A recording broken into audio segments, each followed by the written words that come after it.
C কম্পাইলারে কিভাবে একটি programme লেখা হয় এবং সেটি রান করা হয়, কম্পাইল করা হয়, এই বিষয়টি এখন আমরা দেখব। আমরা যে প্রোগ্রামটি রান করাবো, তৈরি করব, সেটি রান করলে এরকম আউটপুট আসবে। এন্টার টেম্পারেচার ইন সেলসিয়াস, অর্থাৎ সেলসিয়াস তাপমাত্রা টাইপ করে এন্টার দিলে এটি ফারেনহাইট ডিগ্রিতে কনভার্ট হয়ে দেখাবে। যেমন আবার যদি আমরা রান করি, যেমন এখানে আমরা যদি 42 সেলসিয়াস দেই, তাহলে এন্টার দিলে এটি ফারেনহাইট ডিগ্রিতে কত হবে এটি কনভার্ট করে প্রোগ্রাম আমাদের ইনপুট নিচ্ছে শুধু সেলসিয়াস, কিন্তু সেটাকে ফারেনহাইটে কনভার্ট করে দেখাচ্ছে। এখন এই যে কনভার্ট করার যে পদ্ধতি, প্রোগ্রাম, সেটি লেখা হয়েছে প্রোগ্রাম সেভাবে কাজ করে ফলাফল দিয়ে দেখিয়েছে। তো এইভাবে সিতে এটি একটি ছোট প্রোগ্রাম। এরকম প্রোগ্রাম তৈরি করার জন্য এই হচ্ছে আমাদের প্রোগ্রামটি দেখতে এরকম।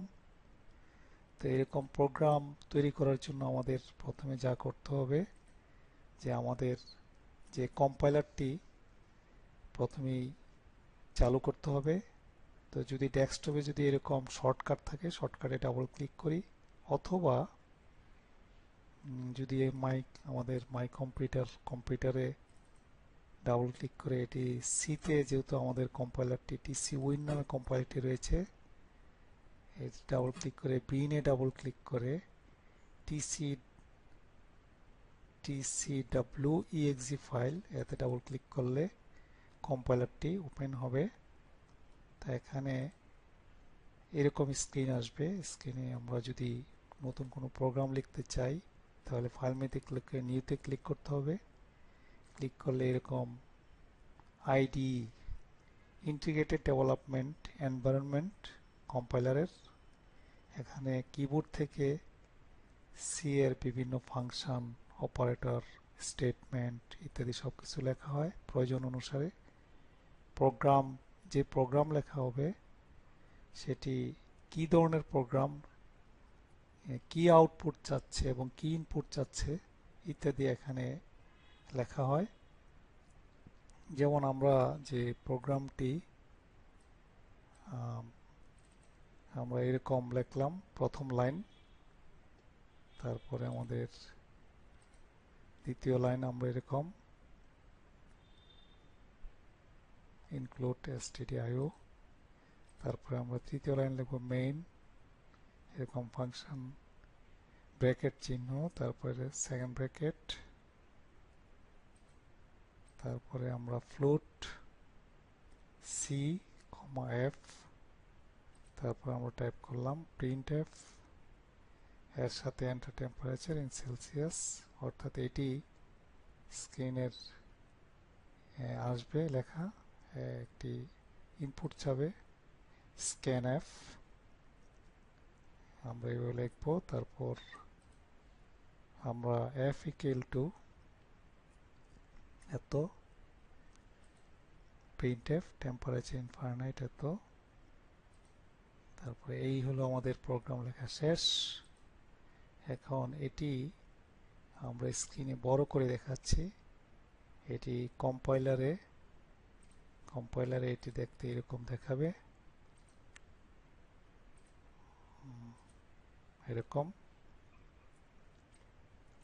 এখন এই যে আমরা প্রোগ্রাম লিখলাম, এখানে বিভিন্ন চিহ্ন, বিভিন্ন কমান্ড, ফাংশন ইত্যাদি আমরা লিখেছি। এগুলি আমরা কেন লিখলাম, প্রত্যেকটা লাইন আমরা ব্যাখ্যা করব। ব্যাখ্যা করার জন্য আমরা একটা প্রেজেন্টেশন দেখব। এখানে এই যে প্রথমে আমরা যে প্রোগ্রামে লিখেছি যে স্ল্যাশ স্টার, তারপরে আমরা যা লিখতে চাই সেটি লিখলাম, আবার স্টার স্ল্যাশ। প্রোগ্রামে কোনো কমেন্ট, মতামত ইত্যাদি, মানে যে এমন একটি লেখা যেটি কোনো নির্দেশ নয়, অর্থাৎ এটি একটি রিমার্ক হিসাবে প্রোগ্রামে থাকবে। এই লেখাটা প্রোগ্রামের উপরে কোনো প্রভাব ফেলবে না। শুধুমাত্র পরবর্তীতে প্রোগ্রামটির নাম অথবা কি ধরনের প্রোগ্রাম ইত্যাদি বোঝার জন্য এরকম কমেন্ট লেখা হয়। তারপর আমরা প্রথমে লিখেছি include stdio.h। প্রোগ্রামের ভিতরে আমরা এই printf এবং scanf এরকম দুইটি ফাংশন, লাইব্রেরি ফাংশন ব্যবহার করা হয়েছে। এই ফাংশন দুইটি stdio.h নামক হেডার ফাইলে রয়েছে। সিতে বিভিন্ন ফাংশন সমূহ হেডার ফাইলে থাকে, তাহলে এখানে যে দুইটি ফাংশন সেটি stdio.h নামক হেডার ফাইলে রয়েছে। তো সি প্রোগ্রাম শুরু করার সময় যে ফাংশনগুলি ব্যবহার করা হবে সেটি নাম্বার সাইন ইনক্লুড দিয়ে ওই হেডার ফাইলটি এখানে অন্তর্ভুক্ত করে দিতে হয়, সেই জন্য আমরা এরকম ভাবে লিখেছি। তারপরে মেইন, এখানে first bracket close bracket function চিহ্ন, অর্থাৎ মেইন একটি ফাংশন। কম্পাইল এবং নির্বাহের সময় সি বা C plus plus program main function থেকে শুরু হয়, তাই প্রোগ্রাম এই ফাংশনটি অবশ্যই লিখতে হয়। মানে সি প্রোগ্রামে এটি একটি আবশ্যিক ফাংশন, এটি দিয়ে প্রোগ্রাম শুরু করতে হয়, তাই সব প্রোগ্রামে এই ফাংশনটি অবশ্যই থাকবে। তারপর আমরা এইরকম একটি চিহ্ন ব্যবহার করেছি মেইন লেখার পর, অর্থাৎ মেইন ফাংশনের কার্যক্রম শুরু এবং শেষ সীমা বোঝানোর জন্য শুরুতে এই চিহ্ন এবং শেষে এই সেকেন্ড ব্র্যাকেট এই চিহ্ন ব্যবহার করা হয়।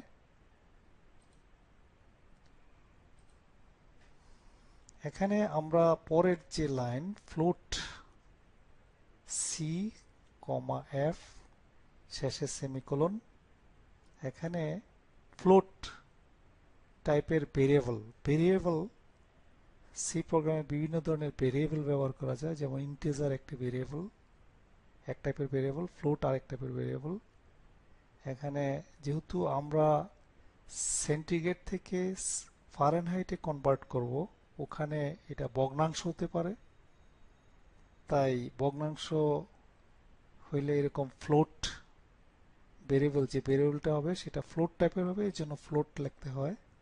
তো আমরা দুইটি ভেরিয়েবল সি এবং এফ নামে ভেরিয়েবল ডিক্লেয়ার করেছি। অর্থাৎ এটি হচ্ছে যে মেমোরিতে আমরা যে ইনপুটটা নিব সেটা আমাদের কোথায় থাকবে সেই লোকেশনটার নামকে ভেরিয়েবল বলা হয়। তো ভেরিয়েবলে আমরা মান রাখতে পারি।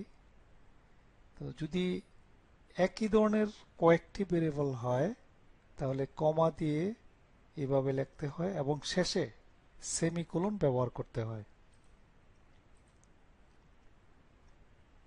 প্রিন্টএফ একটি ফাংশন, প্রিন্টএফ এর পর এরকম ফার্স্ট ব্র্যাকেটের ভিতর ইনভার্টেড কমার ভিতরে যা লেখা হবে সেটি প্রোগ্রামের, অর্থাৎ প্রোগ্রাম চালু করলে মনিটরের পর্দায় এই লেখাটি আসবে। যেমন আমরা এখানে এন্টার টেম্পারেচার ইন সেলসিয়াস লিখেছি, এটি এইভাবে আসবে। তো পরের অংশ আমরা এটি লেখার পর আমরা যেটি লিখেছি স্ক্যানএফ, তারপরে আমরা এরকম ইনভার্টেড কমার ভিতরে এরকম পার্সেন্টেজ সাইন, তারপরে এফ, আবার ইনভার্টেড কমা, ইনভার্টেড চিহ্ন, তারপরে কমা, তারপরে এখানে এন্ড সি সেমিকোলন। সেলসিয়াস তাপমাত্রা ইনপুট নেওয়ার জন্য স্ক্যানএফ ফাংশনটি ব্যবহার করা হয়েছে। অর্থাৎ আমরা যে সেলসিয়াস তাপমাত্রা যেটা কিবোর্ড থেকে আমরা টাইপ করব সেটা ইনপুট নেওয়ার জন্য এই স্ক্যানএফ হচ্ছে একটা ইনপুট ফাংশন। এই নেওয়ার জন্য আমরা সেই স্ক্যানএফ ফাংশনটি ব্যবহার করেছি। তো এখানে এই পার্সেন্টেজ সাইন দিয়ে তারপরে এফ, এটিকে বলা হয় ফরম্যাট স্পেসিফায়ার। এখানে ফরম্যাট স্পেসিফায়ার বিভিন্ন ধরনের হতে পারে, যেমন পার্সেন্টেজ চিহ্ন দিয়ে যদি ডি হয় তাহলে ডেসিমেল অর্থাৎ যেগুলো ইন্টিজার টাইপের যেগুলো সেক্ষেত্রে ডি ব্যবহার করা হয়। তো এখানে আমরা যেহেতু ফ্লোট টাইপের, তাই ফ্লোট এরকম ফ্লোট ইয়ার জন্য এফ ফরম্যাট স্পেসিফায়ার ব্যবহার করা হয়েছে। তো ভেরিয়েবলের ধরনের উপরে ভিত্তি করে এরকম ফরম্যাট, যে ভেরিয়েবলে আমরা ইনপুট নিব সেই ভেরিয়েবলটির ধরন অনুযায়ী এর ফরম্যাট স্পেসিফায়ারটি নির্দিষ্ট করা হয়।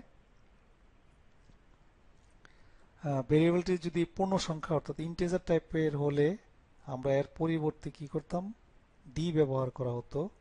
এখানে ইনপুট নেওয়া সেলসিয়াস সংখ্যাটি পরের অংশটা, ঠিক আছে, আমরা যে ইনপুট নিলাম সেই সংখ্যাটি সি ভেরিয়েবল ঠিকানায় সংরক্ষণ করার জন্য, সিতে সংরক্ষণ করার জন্য এর আগে একটা এন্ড চিহ্ন এইভাবে নির্দিষ্ট করা হয়েছে যে আমরা যে ইনপুটটা নিব সেটা আমরা এই লোকেশনে আমরা রাখবো। এটি ব্যবহার করার জন্য এরকম এন্ড সি দিয়ে নির্দিষ্ট করা হয়েছে।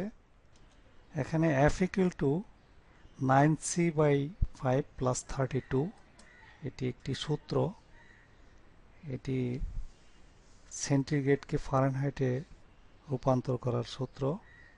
আর এখানে 9c অর্থাৎ 9 ইন্টু সি, এখানে যে গুণ চিহ্ন, সি ল্যাঙ্গুয়েজে এই ক্রস গুণ চিহ্নের পরিবর্তে একটি এরকম মাল্টিপ্লিকেশন সাইন অপারেটর হিসাবে ব্যবহৃত হয়।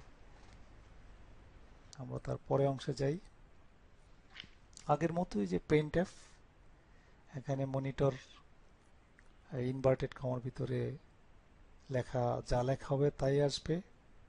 আর এখানে ওই যে ফরম্যাট স্পেসিফায়ার আমরা যেটি ব্যবহার করেছি, ফরম্যাট স্পেসিফায়ারের সংখ্যা অর্থাৎ যে এখানে কমা দেওয়ার পর যে ভেরিয়েবলটির কথা বলা হবে তার যে মান, সেই মানটা এই ফরম্যাট স্পেসিফায়ার যেখানে লেখা হবে সেখানে এটি দেখাবে। যদি এই লেখাটা যদি সে ধরা যাক যে এটা এখানে যদি হয় মাঝখানে, তাহলে এই এফ এর যে মান সেই মানটা এই জায়গাতে আসবে।